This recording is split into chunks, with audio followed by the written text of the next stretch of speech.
Olá, doutor Christian. Boa tarde. Hola, ¿qué tal? Gostaríamos de agradecer novamente a sua disponibilidade em estar respondendo essas perguntas.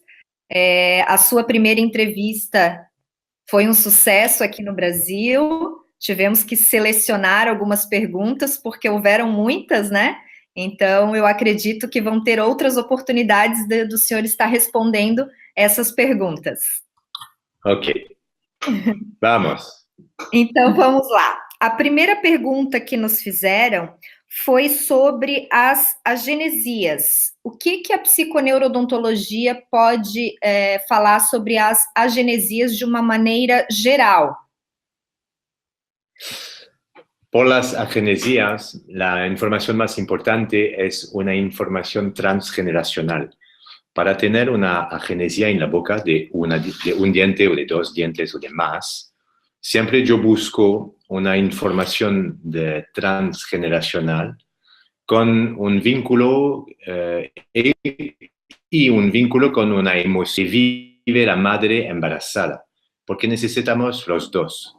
Un diente tiene un gen para salir y un gen para su forma. Entonces, es solo al momento de la concepción y del embarazo que si hay una emoción muy fuerte de la madre embarazada, hay una memoria transgeneracional que se va a bajar hasta la estructura inconsciente del niño. Después, cada diente agenésica tiene su significación. Por ejemplo, algunas veces hay un incisivo lateral superior que falta, de tipo agenesia. Este nos llega a mirar en el árbol genealógico, donde hay una vivencia con un déspota. Y necesitamos para que la memoria del déspota que fue vivido en el árbol genealógico, para que esta memoria baja hasta el niño, debemos buscar cómo la madre vive otra vez durante el embarazo este estado de estar delante de un déspota. Entonces, este fue para un incisivo lateral superior. Después puede ser una segunda premolar inferior a la izquierda. Este nos lleva a otra memoria. Y la memoria que buscamos por esta agenesia es la memoria de un niño que pierde a su madre después de los 6 años. Cada diente, además de explicar una historia del árbol y un sufrimiento, también nos da edad de la historia. Hay dientes que hablan de un sufrimiento de antes de los 3 años y dientes que hablan de un sufrimiento después de los 3 años, después de los 6 años. Entonces, es muy, muy preciso. Y por esta agenesia particular de la segunda premoraria, hay en este momento estudios clínicos que se hacen en la Universidad de Argentina de Rosario, así que, y también en la Universidad de Bogotá y en otro lugar de Sudamérica. Es un estudio clínico que yo estoy haciendo para tener como una prueba científica que el mundo necesita siempre. Así que la genesia es para mí la información más probante que tenemos memoria transgenealógica que actúan sobre nosotros. Perfeito. Nossa, fantástica essa explicação, doutor Christian, muito esclarecedora a respeito desse caso odontológico, né? Outra pergunta que nos fizeram foi sobre como o dentista, o odontólogo, com a psiconeurodontologia, pode atuar num caso de prognatismo. El prognatismo es una consecuencia de otra emoción y de otra memoria del árbol genealógico. Para que se toca una forma del cuerpo, para que aparece una enfermedad en el cuerpo, siempre necesitamos una emoción y una memoria transgenealógica.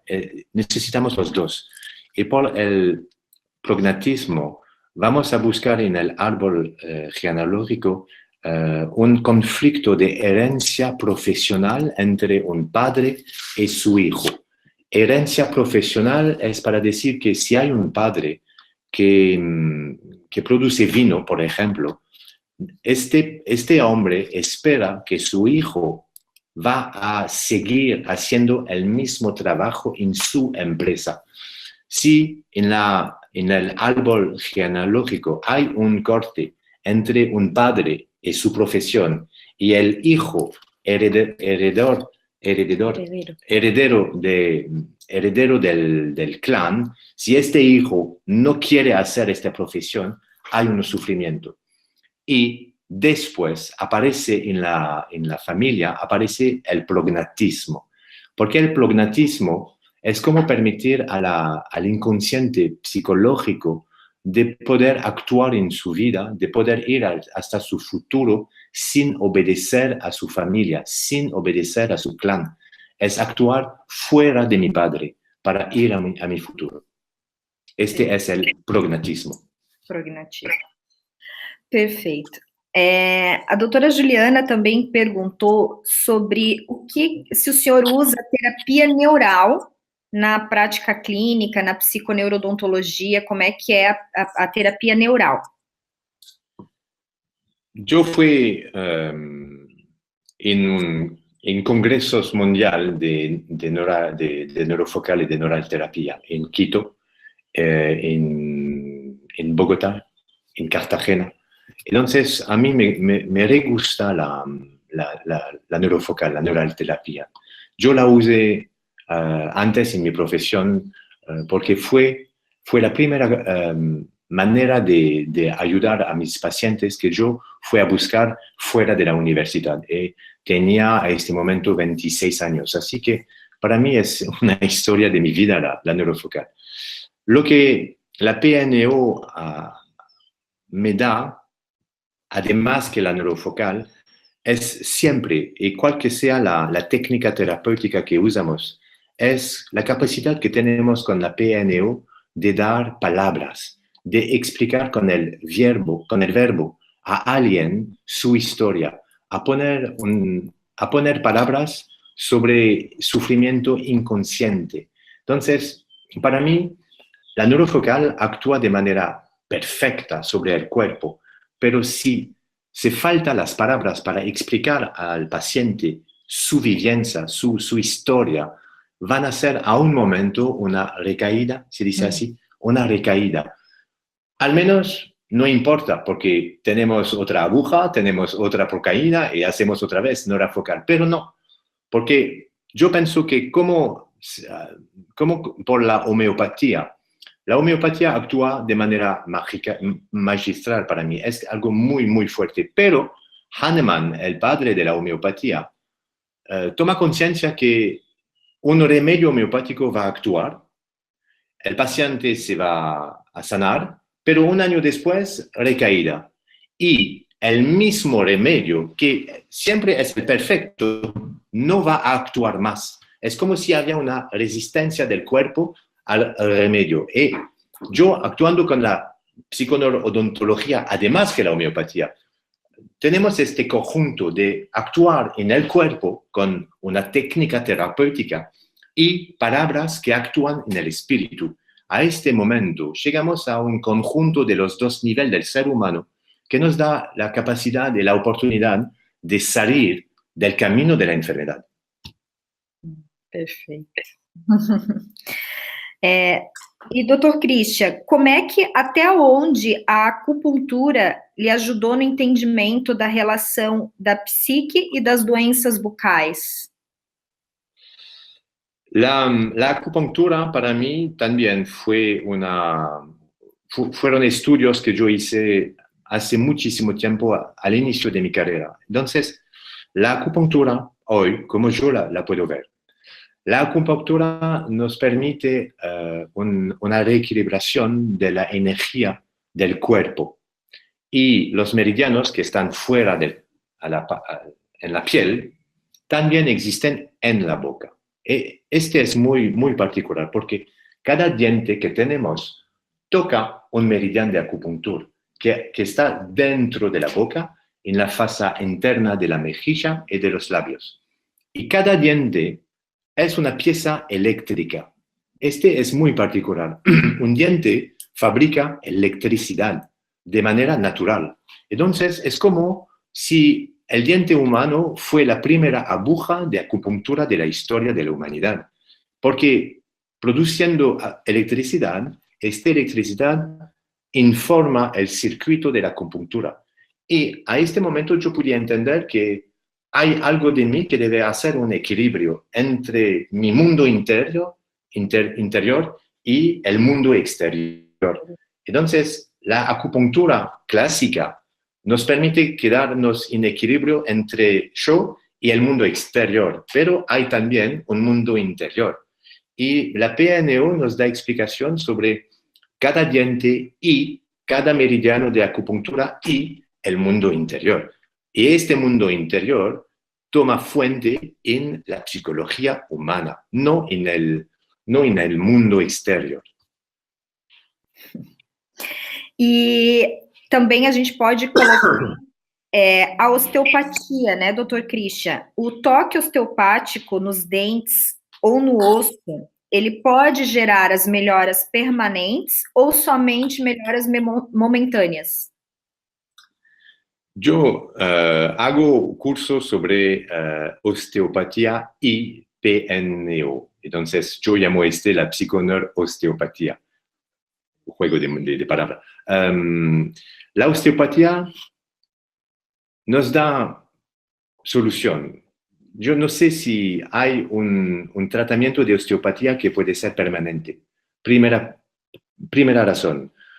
Hay muchísimas lesiones del cuerpo, de la estructura, que toman fuente en la boca.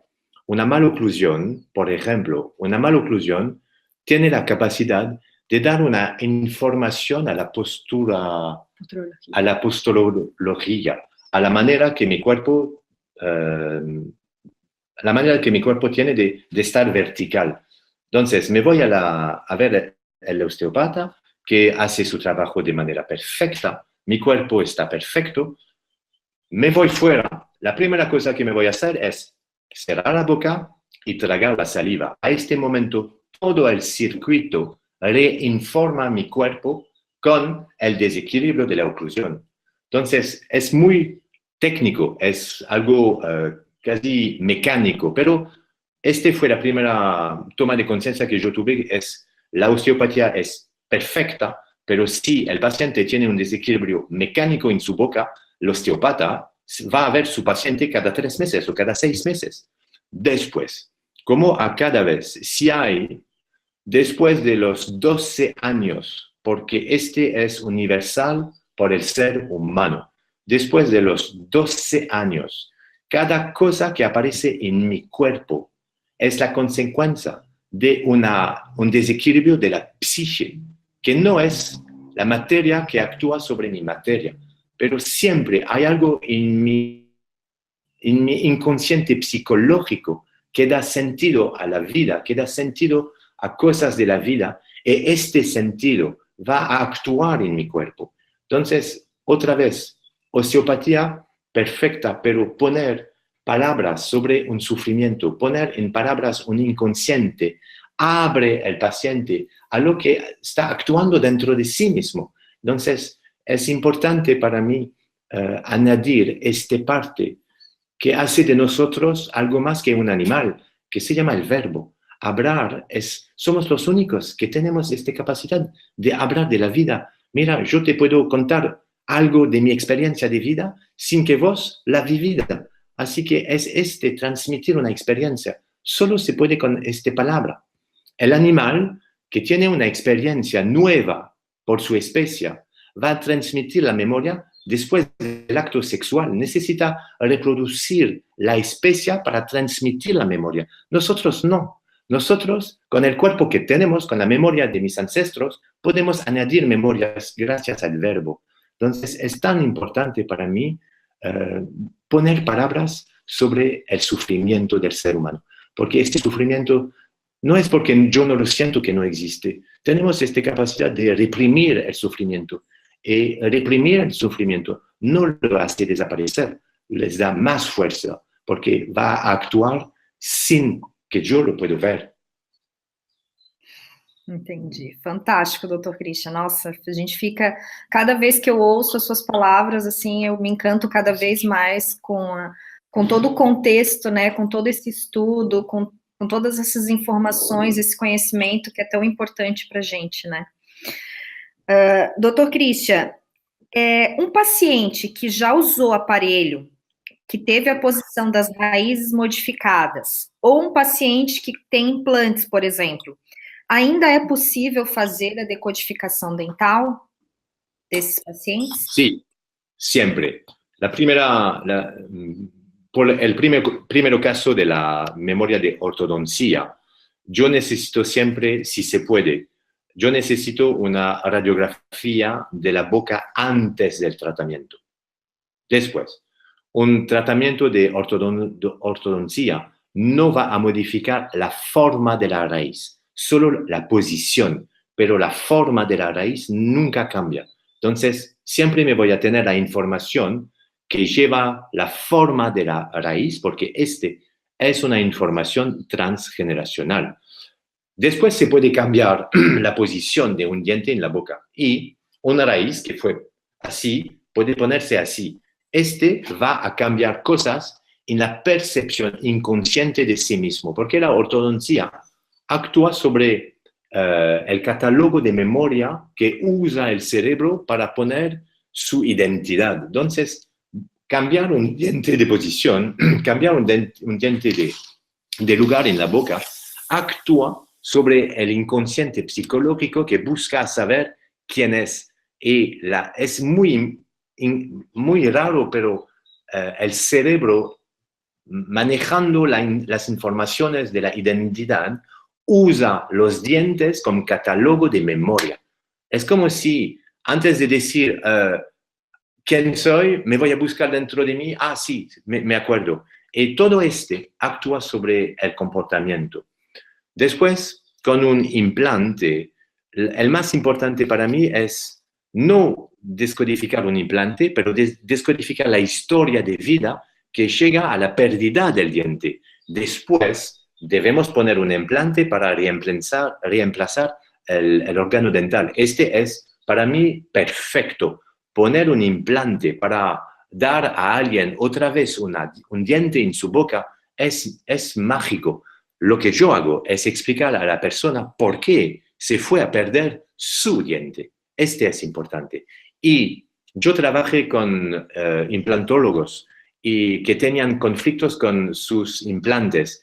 Y cuando había una dificultad de cicatrización del ósea alrededor del implante, yo hacía descodificación y una semana después el implante fue duro en la boca. Así que hay una actuación muy fuerte sobre el sitio del implante gracias a la historia del diente antes del implante. Fantástico. Nossa, os implantodontistas, os ortodontistas vão amar conhecer ainda mais a PNO, né? Sim, espero. E agora uma última pergunta, então, doutor Christian.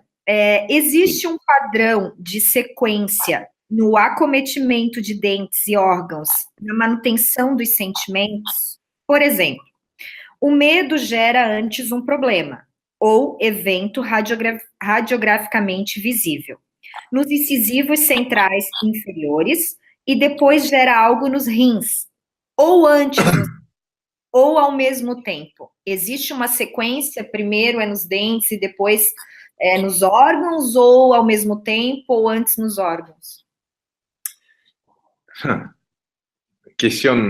Pregunta muy importante. Primera pregunta sobre un patrón entre dientes y órgano.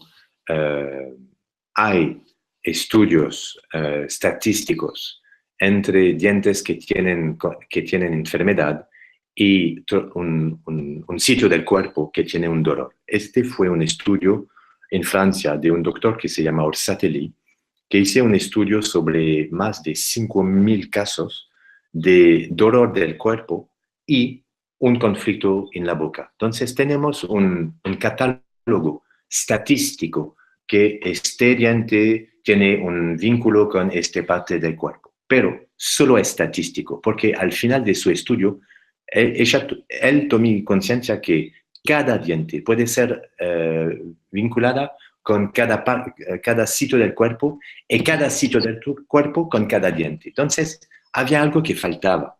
Y lo que faltaba no en su estudio, porque su estudio fue una mirada particular de cuerpo a cuerpo, lo que faltaba fue la dimensión de la psicología, fue la dimensión psicoemocional, porque es un triángulo, no es un diente y un cuerpo, es un diente, un cuerpo y una psique humana, y un pensamiento, y un ser que está viviendo dentro de un cuerpo. Entonces, es un triángulo así.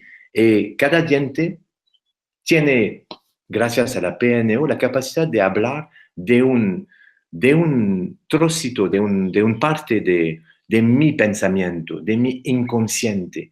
Y la descodificación biológica, la lectura del cuerpo, nos permite también, desde un sufrimiento, hacer un lazo hasta un punto del cuerpo. Entonces es un triángulo.